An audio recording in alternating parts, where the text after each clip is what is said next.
Tahun 2024 menjadi tahun terberatku selama berada di JKT48. Saat aku dipercaya menjadi kapten JKT48, datang begitu banyak pro dan kontra. Dan jujur saja, lebih banyak kontra. Aku membaca komentar seperti, kenapa dia yang jadi kapten? Kenapa bukan yang lain? Dia cuma yang paling lama, dia gak bisa apa-apa. Saat itu aku mulai bertanya pada diriku sendiri, apakah aku memang tidak layak itu? Tekanan itu perlahan menggerogoti diriku.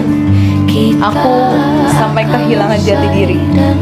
Aku sampai trauma untuk tampil, live, takut berbicara. Padahal di kepalaku ada begitu banyak isi hati yang ingin disampaikan. Karena aku sadar sebagai kapten, apapun yang aku lakukan bukan lagi hanya tentang aku, melainkan tentang JKT48. Aku tahu semakin tinggi kita berdiri, semakin kencang angin yang datang. Namun, yang aku rasakan saat itu bukan hanya angin, melainkan badai yang datang bertubi-tubi. Aku pernah berpikir, dan aku pernah diberitahu bahwa kapten itu harus kuat. Mulai dari situ, aku terus menanamkan dalam diri aku bahwa kapten tuh tidak boleh menangis. Kapten gak boleh kelihatan nangis di stage, tidak boleh terlihat rapuh. Jadi aku ketika aku sedih, aku menahan air mata di atas panggung dan menangis sendirian di tempat yang tidak terlihat. Menurutku, itu adalah masa tergelapku. Ada di titik dimana aku ingin menyerah dan mau graduate saat itu juga. Tapi kalau kalian tahu, aku sebenarnya hanyalah manusia biasa. Kami semua adalah manusia. Begitu juga dengan semua member di sini. Kami semua hanyalah manusia. Kami seorang idol, tapi idol juga punya perasaan.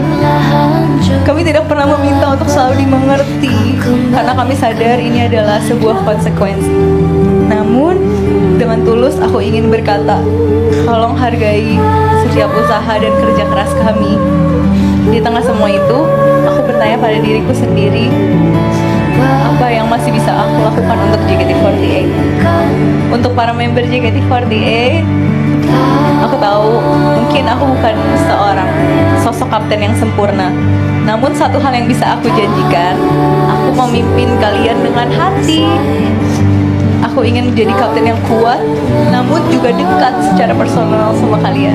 Jadi tempat bercerita, tempat bertanya, tempat bertumbuh. Jika selama ini aku masih banyak kekurangan, aku minta maaf ya. Dan yang terakhir untuk semua fans JKT48, aku ingin berpesan bahwa tolong hargai siapapun dan apapun keputusan manajemen, seperti siapapun kapten setelah ini, tolong hargai ya, dan bukan untuk dibandingkan. Berilah waktu untuk belajar dan bertumbuh. Aku titip JKT48, dukung mereka dengan cinta, bukan dengan tekanan yang mematahkan. Puji Tuhan, aku ingin menutup kisah ini dengan kepala tegak dan hati yang penuh.